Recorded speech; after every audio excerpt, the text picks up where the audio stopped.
It's about time we looked at this one. The Xbox 360 as a teenager was the gaming console to have. Apparently, if you were anyone, you were playing Halo 3 multiplayer online and overhearing all sorts of awful conversation from everyone and their grandmother, or this guy. So yeah, you're gay.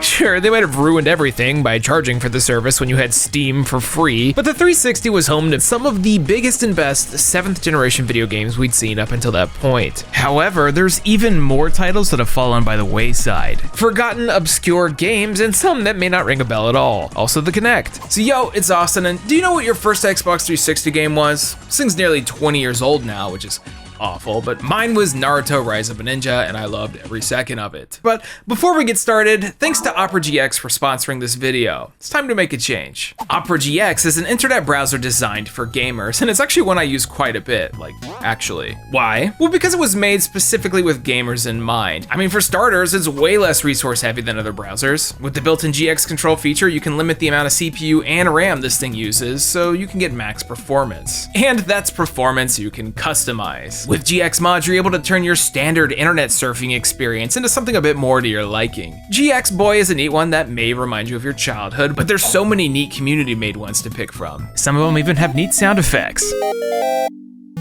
Also, for fans of all things gaming, whenever you boot this thing up, you're greeted with the GX Corner. It's got the latest and upcoming releases, GX games, news, and little relevant articles to pick through. It's an easy way to keep yourself up to date, kind of like having a retro gaming magazine back in the day. And if you download this thing using my link in the description, you're gonna get a little bonus. It'll make it so the latest 12 videos I've uploaded appear on your dashboard, and so you'll be greeted with moi, and you can stay up to date with my most recent descent into madness. So yeah, I like Opera GX. I use it all the time. And that's a shoot, brother. Click my link down in the description to download it today. Thanks to Opera GX for sponsoring this video. But for now, it's time to go back into the past filled with red rings, laser disc burns, the slowest Wi-Fi you've ever used, and where was I?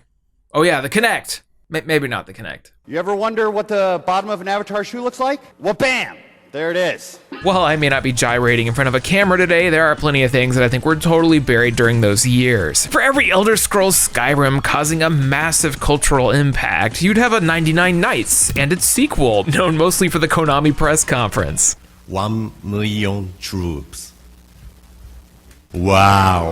And well, maybe it deserves a bit better. I said maybe, I don't know yet, we'll get there. But I do know that if you ever decide you want to see a snippet of yourself 15 or 18 years ago, boot up that old download history and take a walk through memory lane. You just might not like what you see. The 360 feels like it just came out yesterday, but unfortunately that is not the case. I think we ought to get this thing started with some of the earliest releases on the system. Generally, when a brand new console launches, the launch titles can go one of two ways. They're either massive system sellers or not even close. For instance, you have Call of Duty 2 selling several million and becoming one of the highest attach rates for any console ever. And then you have Cameo Elements of Power. A title that, despite being re-released, still no one seems to talk about. The first 2 years of the 360 were chocked full with things good and bad. The outfit lets you run around with a mini army blowing things up with a cool guy named Deuce. This thing was pretty fun online. You had full auto letting you blow things up with a cool car with guns on it. Then you had Tenchu Z blowing the critical reception. I'm so beautiful, but it seems like no matter where I go, I can't find anyone who's played Cameo Elements of Power, so I'm gonna do it myself. If you look up a list of the highest selling Xbox 360 games out there, Cameo is nowhere to be seen. And you'd think that with it being developed by Rareware, a company that had crazy prestige at the time, would give it a good bit of a boost. It looks like everyone went with Joanna Dark this time around, which makes total sense, because when you think about the Xbox, Xbox Live, and the people who probably bought that thing, Cameo is a total anomaly. This was originally gonna release on the Nintendo 64, but got pushed back nearly a decade to this beast, so expectations were definitely there. Visually, it looked good, unique, and it was doing something a little different. Rather than being your typical Rareware Donkey Kong collectathon, Cameo was more focused on the combat. You play as the elf fairy,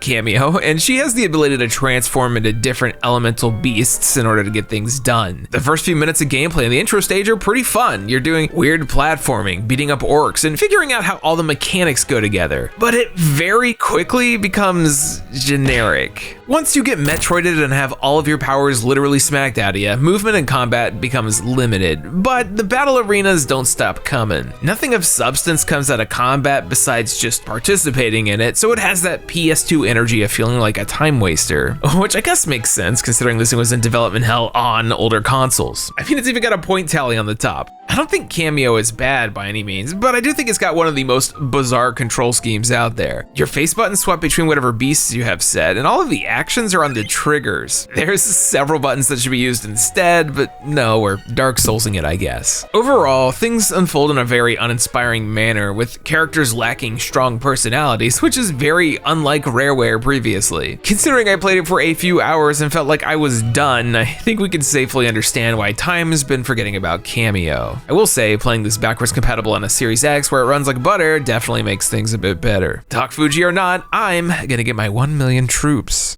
Both Cameo and, to an even bigger extent, Grabbed by the Ghoulies feel like games that are just kinda there, but this isn't about that, so we'll be moving on to the next thing. If you owned an Xbox 360, you also most likely had Xbox Live Gold in order to play online with it. But that wasn't just a way to play games, it was also a digital store platform. And once this thing started popping off, we would start seeing a ton of games, some memorable and others not so much. Xbox Live Arcade may not be around in its original form anymore, but I remember browsing this thing all the time. Originally launching on the original Xbox, it was a way for Microsoft and whatever publisher to release little micro titles and classics for prices way under anything you'd see at retail. But it's when they relaunched it on the Xbox 360 that things went in a better direction. With your original bladed interface 360, if you had the hard drive, it'd come with Hexic HD and a promise for more titles to fill up that sweet 320 gigabytes. This eventually turned into the Summer of Arcade that gave us tons of classics like Castle Crashers, Monday Night Combat, Bastion, and Brothers: A Tale of Two Sons. Though I think everyone's trying to forget about Tony Hawk's Pro Skater HD. Altogether, there were a total of 612 different games released on the platform, which for comparison's sake is actually close to the total amount of Wii U releases. No meme run here, but there are bound to be a lot of exclusives that have gone by the wayside. Even more when you look at their Xbox Live Indie Games label. This one's totally shut down now, but I still got my copy of Protect Me Night, though you'd never guess considering the 360 page wasn't in English. This is technically a delisted title since indies aren't around anymore, but it's a very simple 4-player co-op tower defense game done by Ancient, which yes means it's got a banging soundtrack by Yuzo Koshiro from Streets of Rage fame. In 2010 when this released, there weren't many things coming out trying to replicate that old NES look, so seeing this randomly on the store was a treat. It's simple, it's cute, it's violent, it's got incredibly shredded shirtless ninjas. Not much to say here, but it's actually got 2 sequels, God of Protectors and Card of Darkness on the 3DS and Switch. So it's just one of those funny things. Xbox Live Arcade had an interesting evolution because Microsoft went and imposed a bunch of limitations, specifically file sizes, with it starting at a measly 50 megabytes. This got raised over time, but some of the things you'd see coming out with these limitations were less than stellar. Such is the case with Arcadian Warriors. Do you like dungeon crawling? How about Diablo? Would you like to use mostly a single button? Well, then Arcadian Warriors might be for you. I think it's neat that this could be played online, as there weren't many online console RPGs out there. But this thing was extremely bare bones and stiff to control. I mean, yeah, you can hit dudes and transform into a giant monster, but that's about it. Though back then, it was hard to complain when you were just spending $5. That is unless you want to spend $0 and love playing an advertisement. Prior to free-to-play games, you had Doritos Dash of Destruction, the easiest 200 gamer score you'll ever get in your life. Not much to say here, except dinosaurs, robot dinosaurs. Those things are cool. However, the developer of that Doritos game was a little group called Ninja Bee, part of Wahoo Games. They would release a ton of things on Xbox Live, like several releases a year. Cloning Clyde, Outpost Kaloki, a strategy RPG called Band of Bugs, Final Fantasy Tactics, eat your heart out. I'm just not gonna ask. Around 3 years after the console's original release, they would unveil a brand new update to the system called the Next Xbox Experience, or the NXE. Microsoft completely changed the entire console's UI, also tried to hide the red ring, but more importantly, introduced their Nintendo Mii ripoff equivalent. Come on, you know it's true. The Xbox 360 Avatar. These things were like kinda cute, I guess. A little less when you find out they were all designed by Rareware, who deserved way more anymore, but still. Microsoft wanted launch titles not just for the NXE, but also the newly able Avatar game integration. After all, there'd be no point in making one of these things if I couldn't literally blow it to smithereens in Bomberman Live. This brings us to one of the strangest things Microsoft ever published, a kingdom for Keflings. There's really not much to explain here, besides whatever a Kefling is, which is a tiny little dude. You play as your avatar and you're just, well, building a kingdom. It's like the most distilled and simple version of black and white that's ever existed. You hit wood to make logs, to make buildings, and eventually you make the little guys do the stuff for you. You slowly create an ecosystem, build out bigger and more complicated buildings, and watch the numbers go up. You get the gist. But you can play as yourself, and that's the selling point. It was enough to garner over 600,000 in sales and to get some sequels, so I guess they did okay for themselves. There was also a world of Keflings that came out. Even Sony got their own nearly identical version of this called Akimi Village. Apparently there was demand for this basic connect the dots style city building and resource management, and for $10 I can see why this did okay. Microsoft has totally abandoned the IP, and Ninja Bee doesn't seem to be around anymore, so this is one of those you had to be there kind of things. When you didn't have that much to pick from, early digital stores on consoles were a time. Also, the music sounds like it was taken directly from the royalty-free stock vault.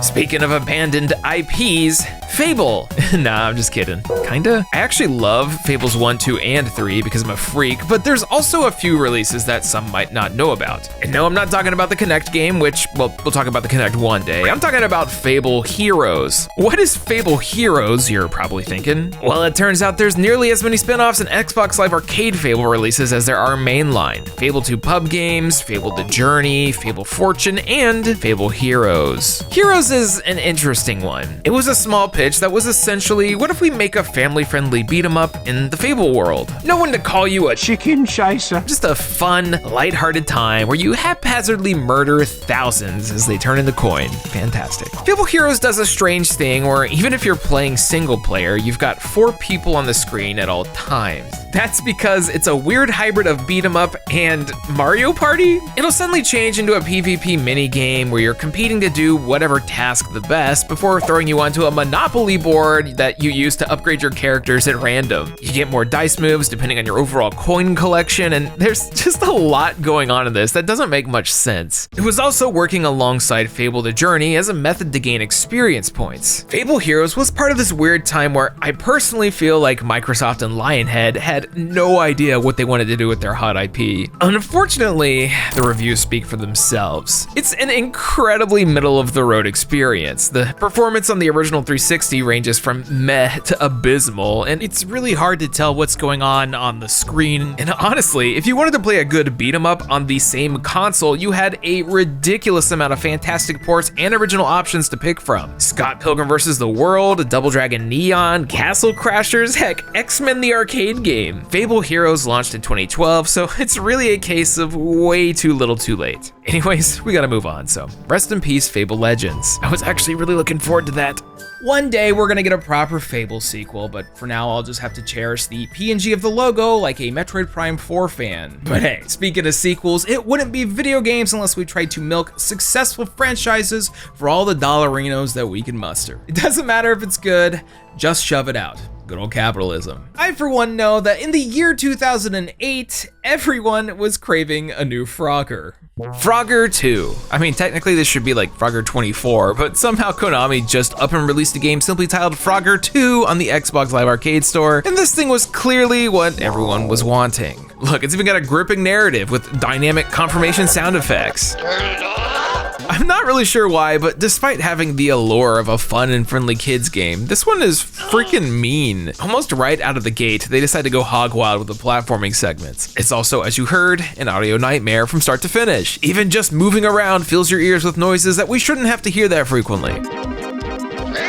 Please, Stop. I'm not sure what Konami was thinking with this one. Also, why is the gameplay in standard definition? Y'all ever play Fusion Frenzy 2? The hot sequel to Bill Gates' favorite game, except made by a completely different developer and worse in every single way. I feel like the only decent minigame in this thing was the rollerball one, which is essentially ripped straight from Mario Party, so just go play Mario Party. Actually, don't do that either. You could instead use that spare time to play Kingdom Under Fire: Circle of Doom. This isn't technically a sequel so much as a spin-off, but back in the day, I loved that cover. The Kingdom Under Fire series are a Korean-made, well, thing that I'm not sure I totally understand. It started off as an RTS on the PC that had a cult following before then having tons of spin-offs and sequels come out, but never the proper two. In fact, it would be a full 18 years between the original and Kingdom Under Fire 2, which is now shut down because it was an MMO. Circle of Doom was this co-op action hack and slash that I played a lot. I remember liking this as a teenager and having a fun time for a little bit, but we've all been wrong before. The combo depth is barely there. It's like Phantasy Star Online levels of interesting, which works in 2000, not in 2007 when we've got Devil May Cry 3 playable for multiple years. I think there's some really neat ideas here, but it all falls apart at the seams with its own repetitiveness. Seriously, you'll spend so much time going through identical looking forests that by the time you get to the first boss, you've basically mastered the limited controls. I think Circle of Doom could have been a killer app for the 360, but it definitely is not. Kind of like our next game. In the mid-2000s, I feel like a lot of publishers and developers were willing to try anything in order to take their franchises into the third dimension. Different genres, different perspectives, rebooting Golden Axe, making it terrible. Gamers had wild expectations for what some of these franchises were gonna do, especially if they came from the fighting genre. If you know, you know. Guilty Gear 2 Overture.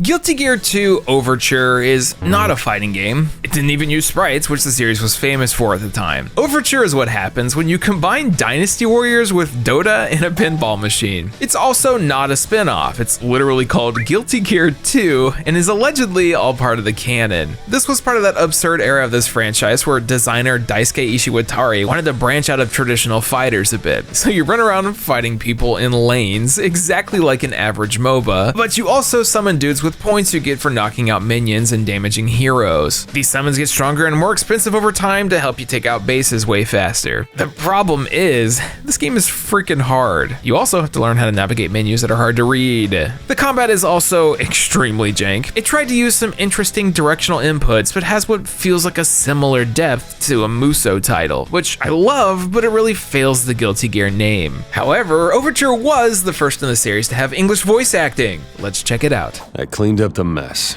Damn, that was like crazy. You're just what I thought. Hey, What the why am I hell? still bound? Do you know me or something? I see. I think this one's disappointing because it was actually trying to do something really unique. But the controls and concepts are so high and weird that it's difficult for your average player to understand. On top of that, actual one-on-one combat feels super stiff and very unlike one of the smoothest fighting franchises of all time. I guess the one big hook was that it was playable online, and I believe it still is with the Steam port. And it seems like there's still one or two groups still going at it to this day. Godspeed, or heaven or hell, let's rock. Are you kidding me? Shut up. Overture wouldn't be the only Japanese exclusive Xbox 360 title to come out, actually far from it. You generally don't think about Japanese developers and like RPGs being closely associated with Microsoft's Red Ring Machine, but there were actually a lot of exclusives. It just didn't help that a lot of these games didn't come stateside because American Xbox gamers just wanted to play like Halo, Call of Duty, and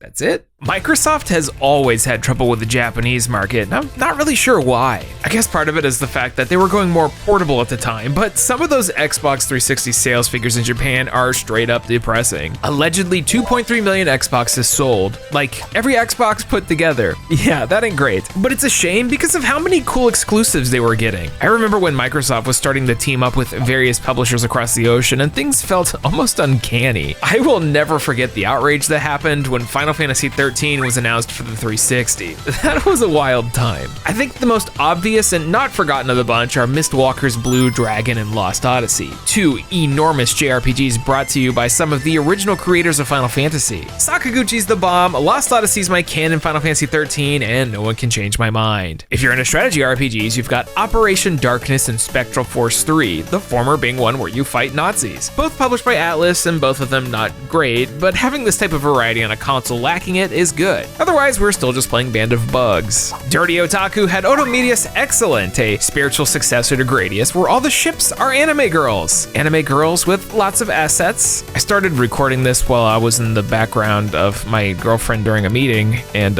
I'm so sorry. There's also 99 Nights and its sequel, 99 Nights 2, which is bad grammar. These are essentially glorified Dynasty Warriors clones with a melodramatic narrative that work closer to tech demos than anything else, even if the sequel runs very poorly. I'm not so sure about 1 million, but there are a lot of dudes on the screen. I think I would actually kind of like these if there were more colors on the screen, but you're mostly staring off into the void of 7th gen grays and browns. Also, some of these levels here were designed by masochists. Why are all these dudes just standing in a line? Were they just waiting? How long have they been here? More traditional RPG fans had Eternal Sonata, Resonance of Fate, Enchanted Arms, and you know it, Square Enix's seminal classic Infinite Undiscovery. I hope you're hungry. Dinner, dinner, dinner, dinner. You're not triplets. Look, we're not talking about dinner or food or that game that infuriated me as a teenager. I want to talk about Project Sylphid. This thing pulled me in really hard. Look, if you want to grab my attention, you just gotta combine space and anime. This thing felt like it came out of nowhere. When you think Squeenix, you probably think of Final Fantasy, Dragon Quest, classic JRPGs, and Battle in Wonderworld, but you probably don't think of Space Ace Combat. Project Sylphid Arc of Deception is proud of what it is. It's anime as all hell, and embraces it with the back of the box saying, by the makers of Kingdom Hearts, which was almost shocking to see in 2007 when this came out. Interplanetary war tests the limits of friendship. Yeah, you know what we're getting into. Technically developed by Game Arts, the people behind my forever love Grandia, Project Sylphid is actually a spiritual successor to their previous release, Sylphid. You play as not Star Ocean protagonist Katana Faraway. Yeah, no, that's real. It's your standard space drama with high personalities and kids running military institutions, relationships crumbling, and millions of people being exploded into the vacuum of space. The story, you can take it or leave it. The interesting thing is everything else. For example, it kind of bombed. Sylphid went really hard into the Ace Combat style of plain video game, a niche that was already deep down in the sweaty zone. It actually feels really good. The problem is that it is extremely repetitive, and the overall loop is so paint by the numbers that individual stages lose all significance. Levels are broken up by cutscenes, and there's a lot of them. Now that's a fleet. It's okay, Brandon. You'll do better next time. But the problem with being a plane shooter exclusively in space is that it all feels samey. It's also hard to take some of these cutscenes seriously when you're sitting here watching a bunch of anime youths mourning a character named Brandon. Brandon Shore. He was a kind young man who was loved by all who knew him. Project Sylphid is a game with a lot of potential, a banging soundtrack, and some really neat flight combat. It just falls a little short due to the lack of variety in both the missions and aesthetics. Even so, if only for the fact that it's anime sci-fi, I've got a soft spot for it. Though switch the IP to Outlaw Star and we'll be cooking. These days, the amount of Xbox exclusive Japanese titles is way less, almost non-existent, but you do find yourself something like a Hi-Fi Rush from time to time, and that one was pretty good. Which brings us to our next topic, licensed games. I don't know why, but there are multiple Xbox Live Arcade exclusive licensed games, and none of them are good. These things were a dime a dozen in the 2000s, but only Microsoft had SpongeBob SquarePants Underpants Slam. And I think we probably know why. There was a period of time where you couldn't go more than 10 feet without stepping in a brand new SpongeBob SquarePants video game. And Underpants Slam might be a strong argument against video games as an art form. It's an incredibly simple game. You pick a character, you run around grabbing underwear, and once you hit 99, you win. Literally back to the main menu in less than 5 minutes. That's the whole game. The timer increases each time you grab one, and I think sometimes they can glitch out of existence, causing you to be unable to finish. Very good. This is really a nothing game, one that I paid $9 for, but at the very least, it has voice acting. Oh, it's fun! Yay!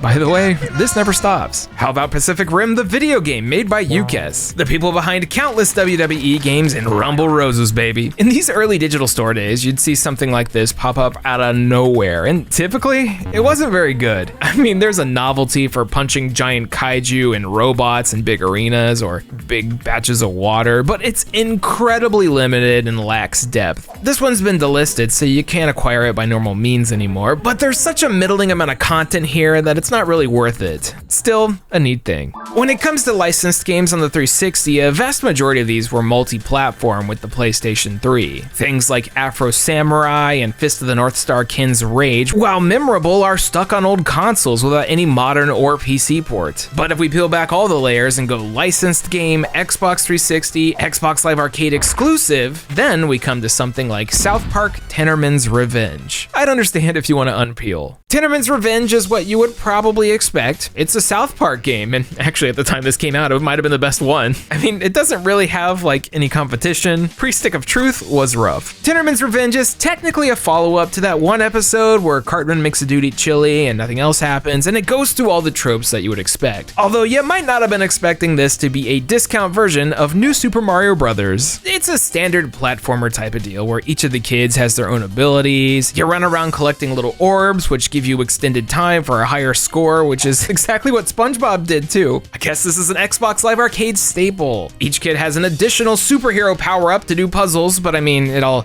just kind of looks lame from a distance. Tennerman's Revenge is very mid. It's got that hit or miss South Park sense of humor, and considering we already knew Stick of Truth was on the horizon, this wasn't worth anyone's time. Forgotten for a reason. At least the developer, Other Ocean, would go on to make the PlayStation 4 Medieval remake. What? Oh, also 2 Intellivision Amico games? Those are definitely coming out.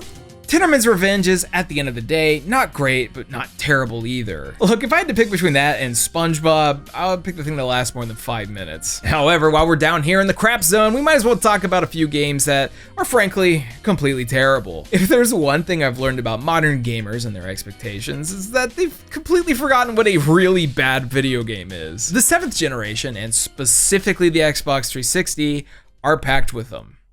Look, all I'm saying is that some of y'all need to go back and play Darkest of Days, a game about time traveling through historical wars to restore the proper flow of time. One that feels really bad. Yeah, something about this doesn't sit right, although having automatic future weapons in ancient Rome is amusing. The 7th gen feels like it might have been one of the best and worst generations of video game consoles ever. It was filled with copycats, franchises still having a hard time in 3D, some of the biggest licensed disasters, and enough useless plastic peripherals to fill up multiple landfills. Power Gig is still one of the worst ideas of all time. Any old Google search will come up with a list of garbage to sift through, but a lot of what appears are your more notorious entries, like Bomberman Act Zero. The time Konami legit thought that people wanted a cool, grimdark version of this cute motherfucker. Not only was the idea bad, but so was the gameplay, the music, the visuals, everything. Konami in the 7th gen, an incredible match. If there was a case for worst Xbox 360 game, this would be high up there and everyone knows that. Which is why I want to talk about Double Dragon 2, because this is worse in every way. Double Dragon 2 Wander of the Dragons came out a year after Double Dragon Neon, and I'm not sure why. They are reboots of the classic NES titles, but both are developed and published by completely different companies. Created by Gravity, the Korean developer who brought us Ragnarok Online of all things, DD2 is a side-scrolling beat-em-up that consistently runs at less than 20 frames a second.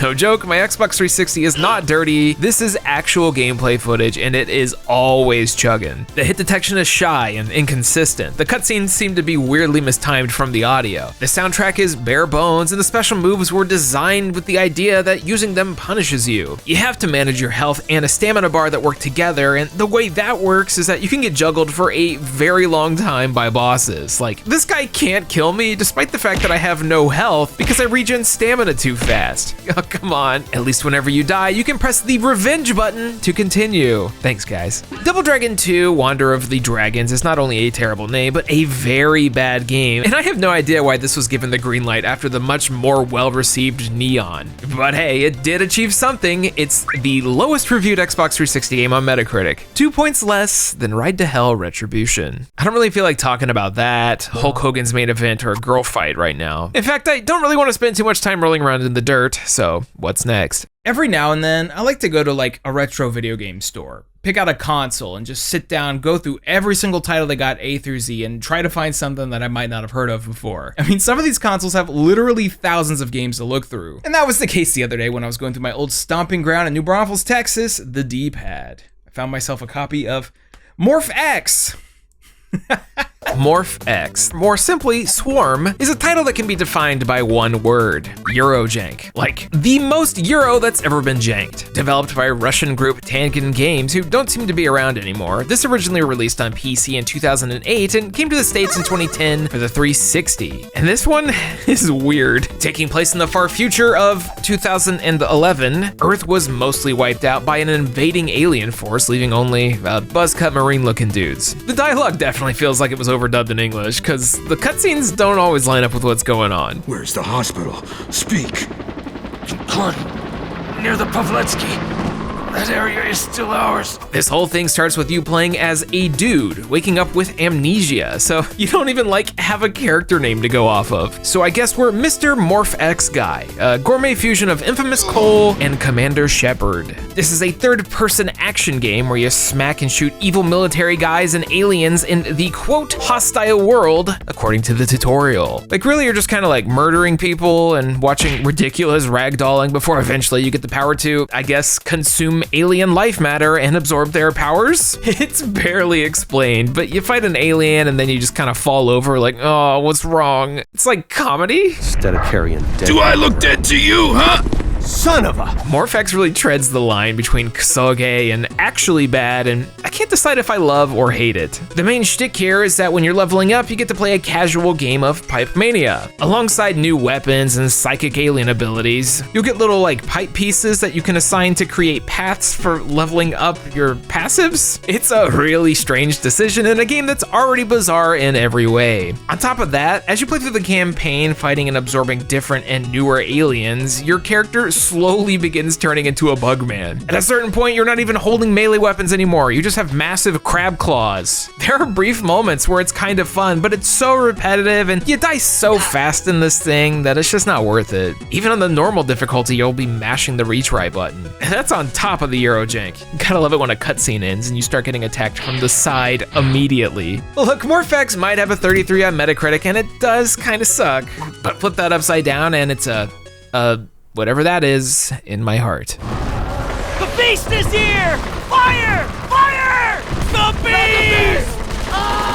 You know, I'm sure there's a lot of Kinect games that we could talk about, but I'm kind of a hater, and I don't want to do that. Look, I'm sure we're going to get to it one day, but for now we should talk about the exact opposite of that, which would be like a hidden gem. No doubt the Xbox 360's got them, but this video is getting a bit wordy, so let's do a little hidden gem rapid fire. Like 1-2 minutes? Okay. Go. What happens when you combine Mr. Driller with platforming? You get Rascals, a super charming and fun puzzle platformer racing title, one that's backwards compatible and can be snagged for a tenner. You're mashing through blocks, stomping on your friends' heads, and trying to get to the end first. This is like a perfect example of a good Xbox Live Arcade title. You can't play it online anymore, but Chrome Hounds was amazing. Sega made this super hardcore mecha sim that was all about strategy. This thing had a pretty strong cult following for a bit, and I loved it myself. Massive maps, massive battles. It was like Mech Warrior and Armored Core smashed together where you're grounded with a ridiculous amount of customization. I miss this one a lot. Speaking of robots, Vortex Senko no Ronde is a terribly misunderstood gem. It had pretty middling reviews and didn't sell too well at all, but this thing was unique and fun as heck. Weirdly published by Ubisoft, despite being a Sega joint in arcades, Vortex is what happens when you combine Toho with a fighting game. You're battling an opponent doing a bullet hell while also trying to create your own bullet hell. There were really no other games out there like this, especially at the time. Well, at least until the last few years, when in 2017 it would get a sequel, Senko no Ronde 2. It's not for everyone, but for a very specific few. It'll scratch an itch like nothing else. Absolutely dreadful American box art though, considering the game looks like this. It's been left in the dust these days, but the original Xbox 360 version of Prey is something worth your time. It's a weird shooter that came out in a time frame between the 6th and 7th generation first-person shooters. It's kind of like what if Doom 3 had light and a cool Star Trek aesthetic. It's unfortunately been delisted from Steam, and the series was rebooted with another game, which is also supposed to be pretty good. But just like Wolfenstein 2009, this thing is worth a look. And lastly, I gotta get an RPG in the mix. Magna Carta 2. First off, the idea of Magna Carta 2 on its own is hilarious, but also this is a sequel to a PlayStation 2 game made by Korean developer Softmax, and when we had slim pickings for choices, it stuck. Yeah, rest in peace. It's got a battle system kinda similar to Final Fantasy XII, but with a little more button pressing, and while some of the characters are generic, it's a neat throwback to a genre that was fading away at the time. Really, the biggest issues are all related to the 7th generation. It takes a while for this thing to get some color in it. It may not be as good as Lost Odyssey, which is like not even fair for me to say, but Magna Carta 2's got some heart. You definitely gotta appreciate the genre for this one. Same with Resonance of Fate. You can skip Enchanted Arms though. And so here we are at the end of the compilation style video, and I have one more thing I want to talk about today, and do I have a treat for y'all? This is probably extremely stupid, but whenever I think about forgotten Xbox 360 games, I think of two specific titles, kind of like a yin and yang. If the yin is cameo elements of power, then the yang would be Bullet Witch, and you don't want to mess with that. This is Bullet Witch. All like 15 frames a second of it. Bullet Witch was developed by Kavia, the people who brought us Nier, Drakengard, and Naruto Uzumaki Chronicles. If you're aware of Kavia in the slightest, then you know how this is gonna go. Except you might not know that you're looking at the true, real Bayonetta. That's right, 2006, baby. This is a third-person shooter that runs like absolute crap the entire time you're playing it. But I actually somehow lost my 360 copy, in the trash probably, so I'm playing the Steam PC re-release from 2018 where, surprise, they didn't re-render any of the cutscenes, so on my 1440p monitor, it still looks like this. In Bullet Witch, you play as a witch named Alicia, also known as the Bullet Witch. She's got a big old gun and a non-existent attitude because she barely says or does anything at all. You want to say your prayers? Witches don't need prayers. She can bend over 90 degrees though, which is a pretty cool talent if you ask me. I'm gonna say this right now. I mentioned Kusoge from Morph X earlier, but Bullet Witch is the prime definition of Kusoge. There are just so many ridiculous decisions made here that I don't understand, that it almost feels like a parody. First off, levels are huge, like unnecessarily massive. It feels like they had a set design for the world, but then decided it was too small, so they just upscaled it. Alicia can only move at a certain speed, which is extremely slow, so you spend a lot of time just walking and walking. And if you get turned around, which you probably will considering there's no points of interest anywhere, all of which is obscured by 360 fog, get prepared for a lot of this. Oh, this too. Oh my god. That was awesome. He's better now. And to top it off, some stages are so small you can barely fit through the doors. What's going on? After each level, you get to upgrade your witch, spells, and guns, and there's something interesting here, just not the UI. You'll unlock new shot varieties for the gun rod, but you might as well just stick with the shotty for any level with hallways, because it's nearly an insta-gib. Also, shooting just doesn't even feel good. You do get spells, including some cool ones that do a lot of environmental damage, which is honestly the coolest part of this entire game. But using them is a pain, and usually not worth it over blasting dudes with a Gatling gun. I can never tell exactly what I'm supposed to be doing. I learned this tornado spell and it had me essentially fighting waves without any indicator of what's coming or when it's gonna end for a solid 15 minutes before deciding, all right, that's enough. Also, can someone explain this? You like shoot a plane's exit door open and burst out of the side to then be on the top. You know what, screw physics, it's fine. I'm gonna let Bullet Witch do her thing. I've got some bad news too. An engine took a hit. I'm going to die! There is no universe where I can give an honest recommendation for Bullet Witch. It's really bad, but I also love how bad it is, and I'm not even getting the full experience. I got too many frames. But nothing will ever beat the fact that in the States, this was published by Atari. I don't think of you as a witch anymore. No. I think of you as a beautiful woman, and I'll never forget you. So there you have it, a bunch of weird and forgotten Xbox 360 video games in the bag. I've really let the runtime get away from me on this one, but there's just so many strange 7th generation titles that I could really be here all day. So if there are some y'all think I should talk about in the future, let me know down in the comments. I'm always looking for weird games to talk about. The fact that a lot of these are stuck on the console, or in some cases delisted, makes experiencing these a huge pain in the butt. And when you had such a high failure rate with this console, let's just say we needed more backwards compatibility. If you liked today's video, make sure to check out today's sponsor, visit the Patreon, become a member on YouTube, or heck, just subscribe or make a friend do it. We're doing our best over here to keep the ball rolling and get y'all some content, so any help is appreciated. Anyways, I've been Austin. I don't smell bad anymore, and catch me next time when I give myself a nice dose of reality. Thank you so much for watching. Special Patreon shout out to Aaron Kwolek, Blackfoot Ferret, Blake Thomas, Cheeks, Chris Shelton, Doug Prince, DX Buster, David Molnar, Elijah, GM Pinks, Hey Quiggles, Jay Roos, Jacoby Fitzpatrick, Kevin Zanowski, Karen Arter, Nick Irving, Ryan Talbert, and The Box. Thank you so much for your generous support. I hope you enjoyed this video about retro video games. That really hurts to say, I know. But it's crazy that there's more than enough for me to make a 40-minute video on this kind of thing, right? May is gonna be a packed month. I have a lot of stuff coming, a lot of stuff I'm really excited about. Got another deep dive heading y'all's way. We also just had a milestone of 2 separate videos of mine hitting 1 million views each. DBZ Kakarot and Balan Wonderworld, which to me is crazy, and I can't thank you guys enough. Goodbye.